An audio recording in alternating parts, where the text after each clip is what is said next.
Let's praise God, guys. Let's praise the Lord again. Yes! Amen. Grabe. Sino dito na excited today? Sino dito challenge today? Nasa kamay. Sino dito ay feeling nila na every time na challenge sila, lalo silang gumagaling. Lalo silang pinagpapapala. So, you know what? I'm very excited kasi upon standing in front of you right now, ito yung pinaka-challenge ako na preaching. It's my third time na ginagamit ng Panginoon. Thank you, Pastor. Thank you po. And ito yung pinaka-challenging. Di ba? Kasi the higher the level, the bigger the devil.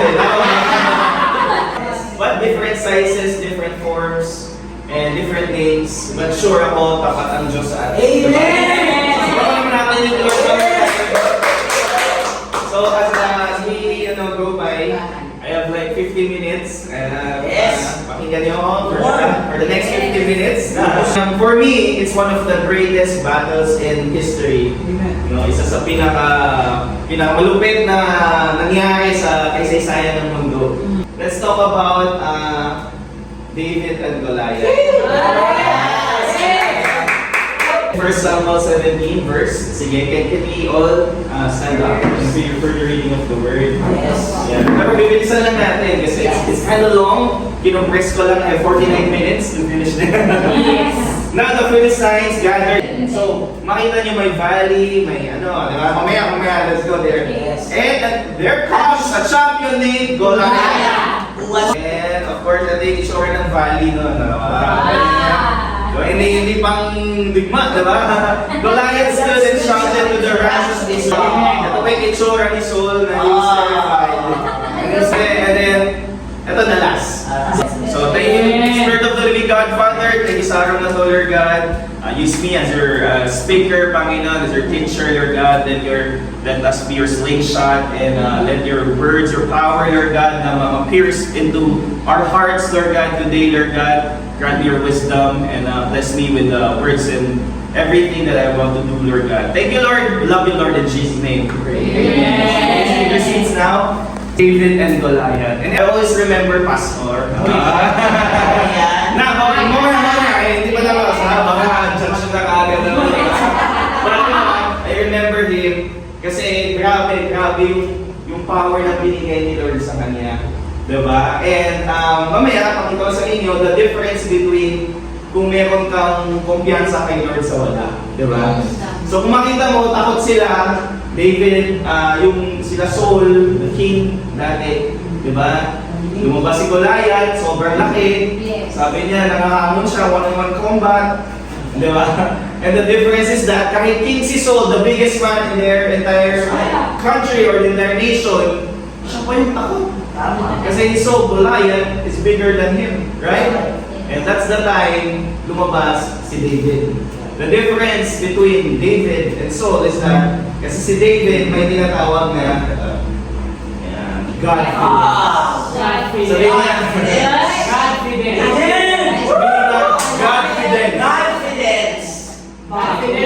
Bigger than confidence. It's a confidence na clinging kay God. Na alam mo na hindi ka pamamayaan. Kaya ang ganda ng mga testimonies kanina na alam mo nandun yung confidence mo kay Lord. Alam mo yun, kahit anong pagsubok parating, ganong kalaki, yung mga papakita sa'yo ng mundo, hindi ka napitinag. Kasi you have that confidence. Tingnan mo yung katabi mo kung hindi halata na marami ng pinagdaanan niya. Hindi halata, no? Hindi halata. Kasi alam mo, kumpiyansa siya, na alam niya na gagamitin siya ni Lord para maging prevailing yung glory ni Lord sa mundo. Diba? So, right now, since si David ay sobrang kumpiyansa niya, diba? Confident siya na kaya niya yung Goliath. Pero kung titingnan natin, babalikan natin dito, this is also one of the verses na sobrang detailed. Hindi naman importante. Na may armor, pwede naman may armor si Goliath, may siyang spear, javelin. Ako bakit parang pinakita pa yung height, Bakit pinakita yung bronze helmet, yung bigat, yung 5,000 shekels, yung scale armor, mamaya pabalikan natin yung scale armor na yan, ha? Scale armor, and lahat yan pinakita.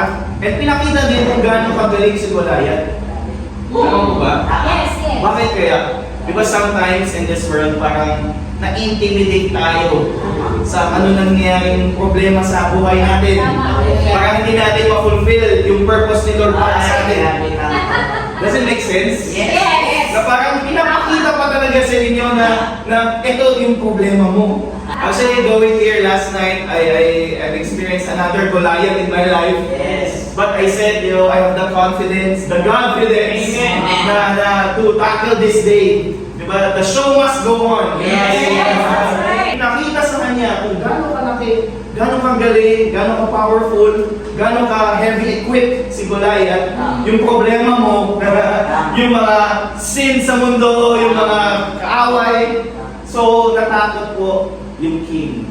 Natakot. So, teka lang, hindi natin kaya yan. Oo, king ako. Pero parang kulang yung lakas ko. Kasi dito, ma-differentiate nyo na iba yung may lakas na galing kay Lord sa lakas mo lang. Yes. True. Diba sabi sa Bible, do not lean onto your own understanding. So, to cut the long story short, eto, feeling niya yung lakas niya galing lang sa kanya. Tama. Right. Diba? But then, there came a shepherd boy. Grabe, simple. Ay, grabe. Utusan ng mga magulang, pupunta dito, deliver ng pagkain. Baga parang food panda dito. Yes. Sige, deliver mo muna yung ano, diba? Kaya, kaya napansin mo, lahat ng mga kasama niya doon, takot. Kaya nung pumunta siya doon, hindi alam, sino to? Diba? Lahat ng kasama niya. Kasi you know what, in life, sometimes Satan uses the power of fear, uncertainty, and intimidation to move our faith and honor. Yan, talaga. Diba? Iiwasan mo yung problema. Kasi ang problema is always there. Diba? It's always facing your problems. Tama po ba? So, but David knew that his strength comes from God. Yes. Kaya kahit everyone, tingnan niyo po dito sa verse na to, now Jesse take this roasted grain. Pinapunta niya yung anak niya na si David doon sa camp. Kasi nandun yung brothers niya. Tama. Okay, tatlong brother ni David, nandun, mga malalaki. Tama. Yung mga kuya niya, mga makikisig, mga macho, mga, di ba, mga malupit mag-combat, di ba? Yes. So, sabi niya, punta ka doon, mag-deliver ka, mag-assure mo ako kung okay ba sila. Di ba? Di ba, nakita niyo, tapos sa valley sila, and then, kung makita niyo, yan, may Goliath doon na nagsabi, narinig ni David, you know, yung point of view dito, number one point of view. Kasi, is that, iba yung tingin ng iba sa tingin ng anak ni Lord. Tama. Yes. Right? Iba yung tingin ng mga armies kahit na sila yung mas malakas physically. Yes. Tama. But si David, spiritually.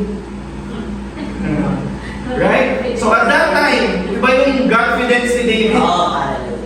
Nung nalaman niya, parang ganito. Sabi ng mga tao, teka lang, sino to sigaw ng sigaw? Natatakot kami. Alam mo, sabi ni David, nag-deliver lang siya ng food. Imagine niyo lang, nag-deliver siya. Sino yan? Ano? Teka lang, sino yan? Ba't iniinsulto niya yung Lord natin? Sila, baliwala yung mga words ni Goliath. Kasi hindi sila inclined with the Spirit of God. Hindi sila inclined kay Lord. Hindi wala silang pakialam kung anong iniinsulto ni Goliath. Pero if you are a child of God, if you are highly favored, Yes. di ba? Maramdaman mo pag may mga kaaway ka na iniinsulto yung Panginoon. Right? Kaya nakita ko post ni Jacob, no? Yung sa Olympics, di ba? Sobra siyang kumbaga, nilaban din niya yung Goliath dun. Di ba? Kasi nasaktan siya. Nasaktan siya. And if you are a child of God, if you are David, syempre yung point of view mo iba. Yes. Hindi yung narinig mo lang kung ano sinabi ng Goliath, pero talagang nakagusto kanya. Kaya sabi niya, the king will give great wealth to to the man who kills him, he will also give him his daughter's marriage and will accept his family from taxes. So, imagine nyo, sabi pa ng mga tao doon, huy, pag kaya na, kung napatay natin tong Goliath na to, sabi niya, libre tayo sa tax. Yayaman tayo. And mapapangasawa natin yung prinsesa. Ay, grabe. So, sure ball. Sure ball, masaya yung buhay.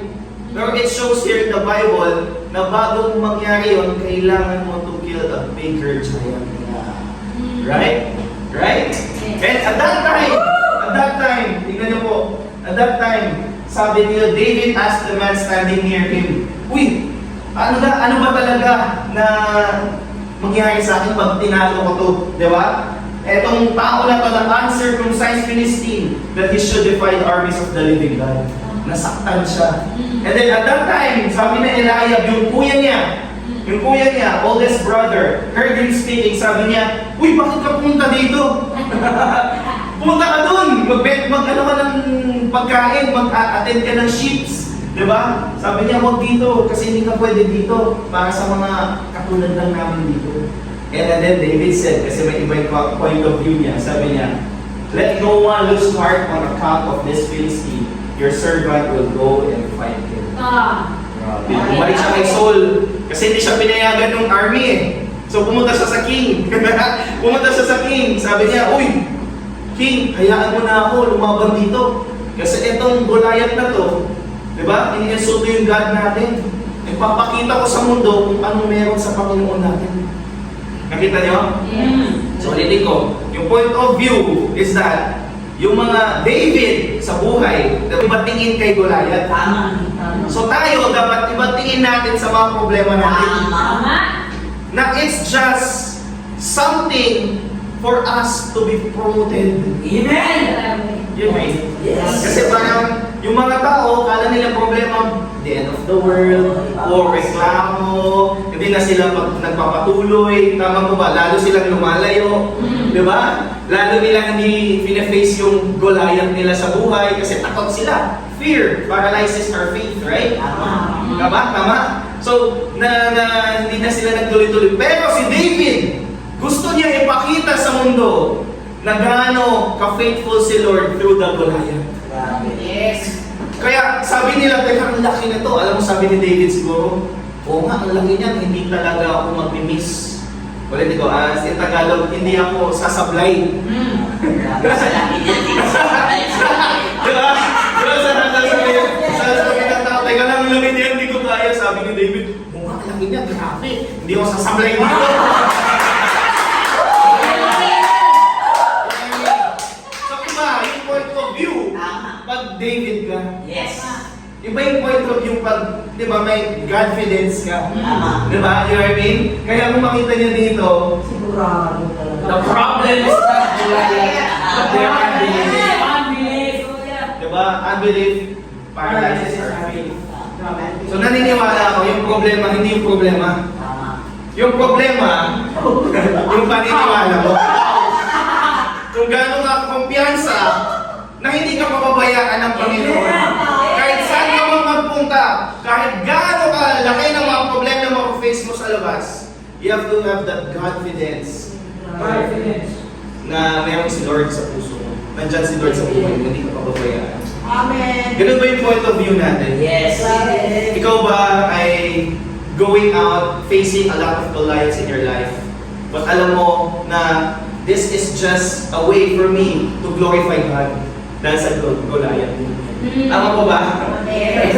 Kaya kung makita nyo din, David faced Goliath, di ba? He faced Goliath. Everyone was against him. Nakita niyo yan? Diba? Everyone, families, yung king, yung armies, sabi na, hit mo! Di mo kaya mo! Pero, ito, maganda to, medyo malalim po. Pero, pag si David ka, yung point of view mo, kahit na marami nag-reject sa'yo, kahit na maraming ayaw sa gagawin mo, pero kung alam mo, para kay Lord to, gagawin mo pa rin talaga. Yes. Tama. Kasi kumpiyansa ka. Tama. na para kay Lord yun eh. Amen. Tama po ba?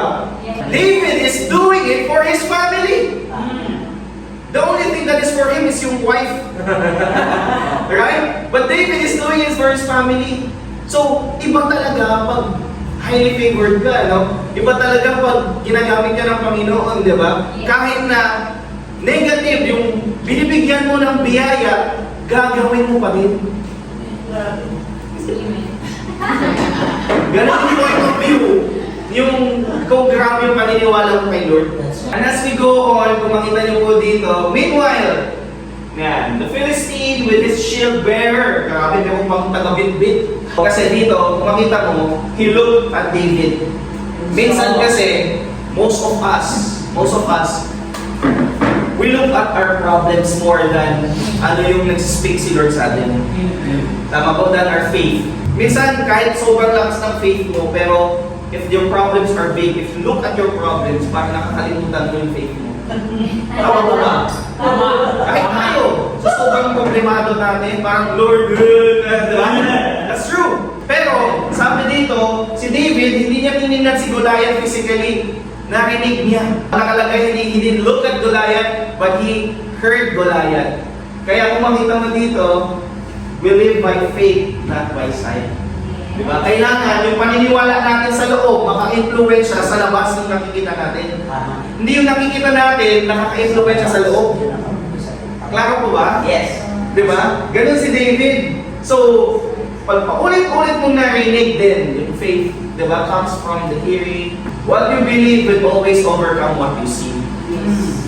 So, kung ano yung problema mo, basa ka ng Bible, diba?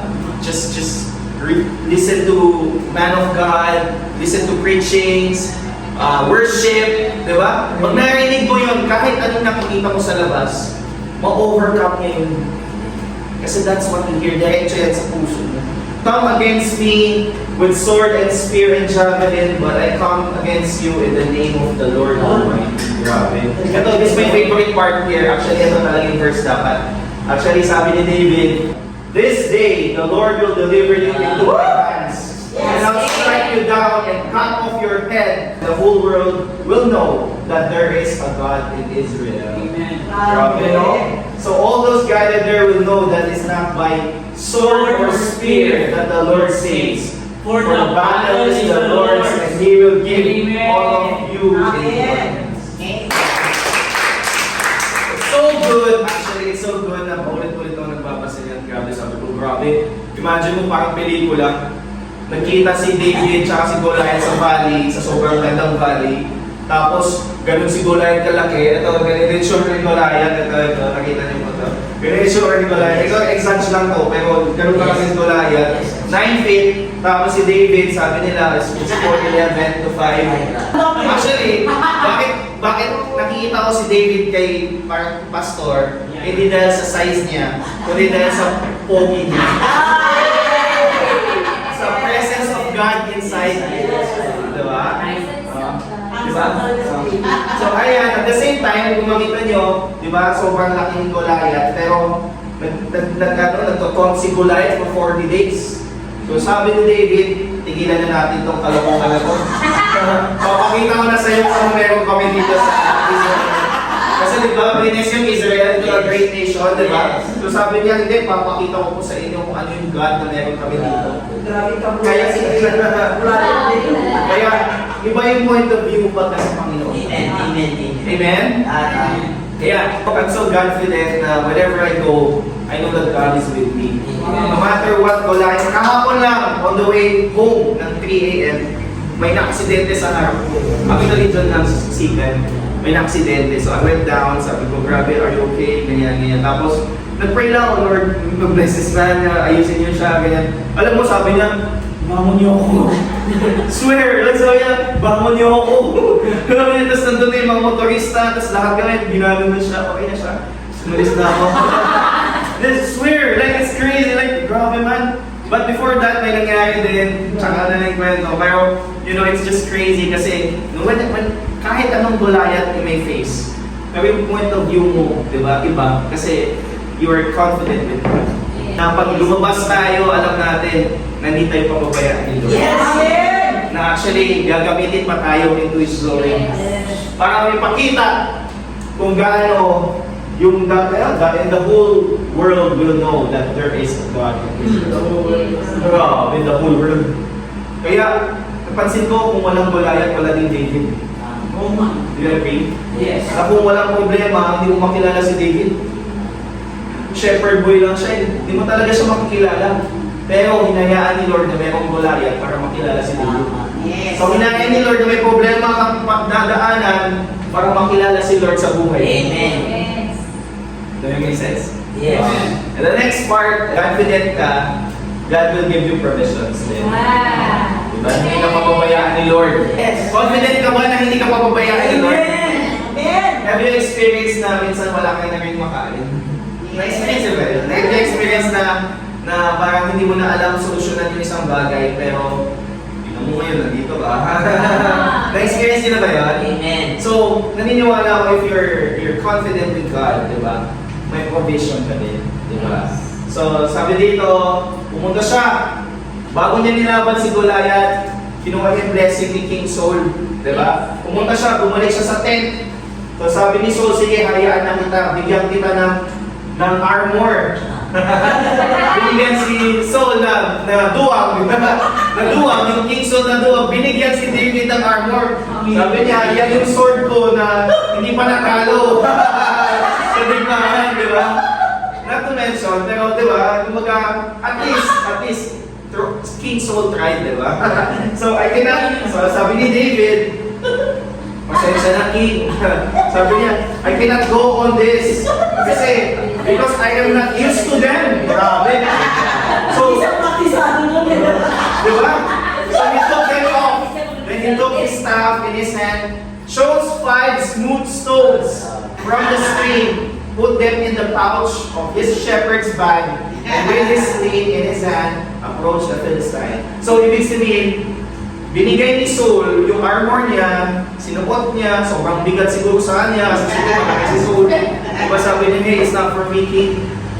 Kasi, sometimes, God will provide you the needs na meron ka na ngayon. Do you agree? Amen. Na you already have what you need in God. Tama. Hindi ka papabayaan. Amen. Di ba? Kahit bigyan ka man ng mundo kung ano-ano, pero alam mo na kung ano meron ka, gagamitin niya ni Lord. Yes. Di ba? Hindi man gold, hindi man mga armor na malulupit, pero yung binigay ni Lord sa iyo mas malupit pa yun sa golden armor. Kasi alam nyo ba, yung sling lang niya na bag, yun yung ginamit niya. Pang naging slingshot. Oo. And here's the good thing, di ba? Kung napansin nyo, ilang stone lang ginamit niya para pampatay kay Goliath. Di ba? Isa lang. Isang stone lang ginamit niya. Or he took out 5. He grabbed 5 smooth stones. So what's the meaning of this? Ibig sabihin, God is going to provide you. Kahit isa lang kailangan mo, pero meron kang more than enough. Amen. Na baon na stones. May extra wise ako. Yes, yeah? What if, siyempre nakalagay din, Goliath has brothers. May brother si Goliath. Siyempre kung may higante, may tatay higante. May nanay na higante, may mga brother. So, kahit isa lang kailangan mong stone, God will allow you to have 4 more stones in your pockets. So, ibig sabihin, hindi mo pa nakita kasi you have more stones in you right now. Diba? God will provide. God will provide. Diba? For sure, yung 5 stones represents faith, trust, courage, obedience, and praise. Wow. At ito yung ginamit ni David. Ito yung ginamit ni David in facing out Goliaths. That with you have that 5 stones na dala-dala mo kahit saan ka magpunta. Going further, David said to the Philistine, "You come against me with sword and javelin. I come against you in the name of the Lord Almighty, the God of the armies of Israel, whom you have defied." Alam niyo anong binigay ni Lord kay David dito? The power na the name of God na pwede maging weapon mo against the world. Confidence. Grabe. Grabe. Wala man siyang spear and javelin, wala man siyang armor, meron siyang confidence ni Lord. Grabe, meron siyang God. The name of the Lord. Inamit lang niya the name of the Lord. Yes. Grabe, God will really provide you everything that you need. Amen? Next, of course, is power. Bakit power? Kasi at this part, is one of my favorite. As the Philistine moved closer to attack him, naglaban na sila. Di ba kanina, yung tingin lang, point of view, tapos kanina, yung getting ready pa lang si David, nagsigaw-sigawan sila. Ngayon, laban na sa power na tayo, di ba? Sa power, di ba? Ginanon niya, di ba? The stone sank into his forehead and fell face down on the ground. Balik natin itong face down. So he cut off his head with a sword. Goliath, kanan niya, mas powerful siya pag one-on-one. For me, pag nilaban niya yung buong Israel ng sabay, baka kaya siyang talunan. Kaya kanan ni Goliath, wise siya. Sabi niya, gusto niyo, one-on-one na lang. Gusto mo, one-on-one single combat. Kung natalo ko yung representative niyo, sakop kayo sa amin. Pero, pag natalo ko kayo, diba? Baliktad mangyayari, sakop namin kayo. So ngayon, kala niya pag one-on-one, sure ball siya. Akala nila panalo siya. Pero, may power si Lord kay David. Anointed si David. Na kahit gaano clever yung kaaway, papakita sa yung mga bagay na kaya niyang kunin, hindi ka na makuha na lang. Kahit anong mangyari. Kaya nga, it really showed here kung gaano kaliit si David. It really showed na parang in-emphasize, sa tingin nyo ba guys, sa tingin nyo na hindi kaya ni Lord gamitin yung isang giant din sa Israel. Pero bakit ginamit yung shepherd boy? You know why? God will showcase power sa mga maliliit na bagay. Sometimes the smallest things can be the biggest ones. And sometimes, yung mga maliliit na bagay, ginagamit ni Lord para makita yung power niya. Kasi kung ginamit niya yung giant din sa Israel, or si Samson sa Israel, para lumaban kay Goliath, pag natalo si Goliath, baka akala niyo si Samson lang yun. Baka akala natin, di ba? Baka akala natin kasi malakas din to eh. Kasi giant din to eh. Pero hindi niya ni Lord na hindi makita yung glory niya, yung power niya. Kaya ginamit niya si David. Kaya kung ikaw nanliliit ka sa sarili mo ngayon, punong-puno ka ng doubts, di ba? You have to know na yung katabi mo na yan, tingnan mo yung katabi mo, gagamitin yan ni Lord. Para ipakita yung power niya. Amen. Di ba? So kung ngayon wala kang pera, ganon, problemado ka sa pera, problemado ka sa relationships, sa health mo, gagamitin yan ni Lord. Amen. Para hindi lang ikaw, para buong country, buong nation, Yes! makita yung power ni Lord sa iyo. Yes! Amen. So David has the power. Grabe. So you don't have to think about whatever kasi meron na nakahanda si Lord para sa atin. Amen. Nandun na yung power of God sa atin. Piniprepare ka ni Lord for something bigger through your problems. Kaya, alam mo, every time na nag-preach sila, Pastor Dick, I'm so glad. You know why? May mga stories kasi siya dati na, syempre, lumaki na sila sa China, sa Macau, then pinakita niya yung sa unang hotel kayo and everything, tapos balik na naman. You know? Kaya, hindi ako nag-ask na bakit you're still glad? Bakit sobrang masaya ka pa din kahit alam mo na balik na naman, building the church again, building the people again. Kasi, alam mo na, galing tayo dun sa wala eh. Di ba? Galing siya sa apartment, sa room ng Hong Kong or Macau. Galing siya dun. Kaya kung kahit man nawala, balik ulit sa, sanay siya. Kaya kahit ikaw, nagkaroon ka na, nawala ka, okay lang, sanay ka. May power ka ni Lord na parang, ibalik ulit yun. Kaya kumpiyansa ka lang. Yes, you have the confidence na na alam mo na ibabalik ni Lord lahat ng mga nawala sa'yo. Tama talaga eh. Kami si David, from shepherd boy, tinanggal sa kanya, naging, di ba, naging king. And lastly, possession. Wow. Possession. I still have 10 minutes. Yes, you have more. This day, babalik natin lahat. This day ha, David was just experiencing an ordinary day. Ordinary lang. Simple things lang. Araw-araw lang siya. Like, magpadala ka dito, di ba? Punta ka dito, trabaho kayo, maging nanay, maging tatay, go here, go there. Di ba, go here, di ba, mga errands nyo. Normal lang din kay David. Kasi, magpantay lang siya ng mga sheep. Hindi niya alam na doon sa valley, pagpunta niya sa valley, it's just a normal day, but it turned out to be the greatest day of his life. In history. Yes, in his life. You know why? You know why? Kasi without that incident na nagpadala siya ng normal things to his brothers, doing the normal days, being obedient Amen. sa parents niya, being obedient kay Lord, diba? Pumunta siya doon, binigay na niya yung pagkain, that turned out to be, as soon as he stepped foot, nakinig niya yung Goliath, it changed the entire history. Tama. Kaya you know what? Akala mo normal lang mangyayari sa'yo. Akala mo yung mga paliit-liit na obedient na, for example, sasabihin ni Pastor, tapon kayo ng basura. Diba? Yung tipong, si David kasi, hindi siya nagnanak, hindi siya, bakit ako? Diba? Ano yun? Si David kasi, teka lang, naglalaro pa ako eh. Teka lang, diba? Teka lang, nag-YouTube pa ako, diba?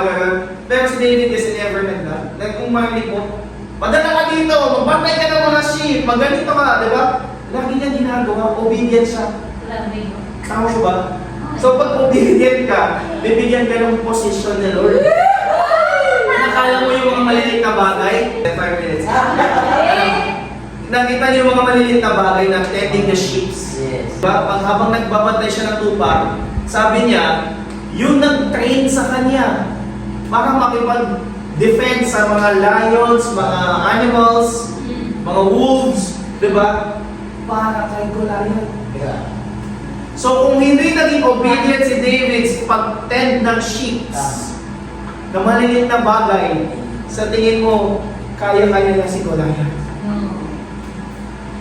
Nakita niyo? Training. So, Training. things that is happening to you right now, mga maliliit na bagay, are just training you for a bigger Goliath. And once you face your Goliath in your lives, it's going to change your life. Because God is preparing you for a position in the throne. Grabe. Grabe, no? From the throne to the throne. Yung mga paglabas nito, ay, grabe, normal day. Hey, don't say this is just normal. Kasi yan mga maliliit na araw-araw, pag pinagsama-sama mo yan, it's preparing you for a bigger picture in your life. Just like, di ba, yung sila Joseph, nilagay sa well, nilagay sa hole, nakulong for 2 years para maging governor. Kung walang hole, walang kulungan, hindi siya naging governor. Tama. Oo. Kasi hindi siya na-prepare. Ano kung maging governor ka agad, nasa bahay ka lang, governor ka na. Tama ko ba? Kailangan may pinagdaanan. May Goliath. Right? So, maybe it's the same thing. Hindi man problema. Pero mga pag-o-obey niya. Na maliliit. And when you are confident, o-obey mo si Lord. O-obey mo mga magulang mo. Diba? Sabi mo, sa royal na lang, maganda mo lang, mag-training ka! Coach, bakit na-training ka naman? Paulit-ulit! Diba? Training. Tapos, yung pala, nung pumunta ko ng Africa, ginamit ko lahat ng mga training doon. Ginamit ko yung lahat ng mga paaraw-araw ko na training doon sa Africa. So, the same thing sa atin, yung mga maliliit na mga problema, yung mga, nasolve mo to, grabe, praise God, yeah, sabi nga, di ba, like everything that happens to you, like, praise the Lord. Kasi it's something that is going to position you to the throne. Grabe, di ba? Amen? Amen. I have 4 minutes. Yung kaaway, wala naman siya ibang kayang gawin eh. kundi ipakita sa'yo na hindi mo kayang gawin. So, ipapakita niya sa'yo yung malaking Goliath sa harap mo. Kasi pag tinanggupayan mo yung Goliath na yun, you're set for the throne. Imagine, paglabas mo ngayon, alam sino kaya ang Goliath yung kakalabanin ko. You know what I mean? Sino kaya? Di ba? And if the bigger the Goliath, I take note, nakalagay dito, Goliath is the biggest. Is the champion ng lugar nila. Di ba? Pinaka malupit. Pwede naman yung second best. Pwede naman yung third, yung siguro kapatid niya na ano, di ba? Pero bakit Goliath pa? Bakit siya pa? You know why? Kasi gusto lang talaga ipakita ni Lord na paglabas mo, the bigger the Goliath, the bigger the victory. The greater the battle, the greater the glory. Yes. Tandaan nyo yan. Kung mas malaki yung Goliath na i-face nyo, mas malaki yung reward dun. Kasi, nung pinatay niya si Goliath, naging king ka agad siya after that, di ba? Naging king siya, may mga battles pa siya have to fight, or after that, kilala na si David. From the shepherd boy to the king. Last, I have 3 minutes. Yeah. Ay, tingnan niyo dito. Goliath fell face down. Alam mo, sobrang kinikilig ako kanina. It's the first preaching din na hindi ko sinabi kay Jiro kay Jaja na kung ano yung song. Sabi ko lang, I just have to, actually wala akong notes lagi kung napapansin mo. Wala akong notes, I just let the power of God, be upon me. Kaya every time I talk, kahit sa mga pag-royal speech ko, every time, wala talagang dala. I'm just confident about God na ibibigay ako ng something to say. Kanina, hindi ko sinabi kung ano, pero grabe yung kanta. Dalawang kanta, hindi ko alam yung title pero dalawa yung kanta na every knee shall bow, every tongue will confess. Diba? Ito malupit. Nung pinatay si Goliath, hindi siya paano siya? Face down. Roll bow. Ulitin ko ha. Si Goliath, face down pa ganun. Hindi ko na pwede action, pero ganun, diba? So, ibig sabihin, Goliath bowed down. Grabe. Ito na. Ready ka na? I have 2 minutes. Ha? Going back, kung naalala mo kanina, Goliath said na kung kami yung mananalo, kung ako yung mananalo, magiging slave ka sa amin. Pero kung kayo mananalo, maging slave kami sa inyo. And Goliath used a scale armor. Okay, ito na. I-relate ko ha kay Jesus. Okay na, hindi na kaya?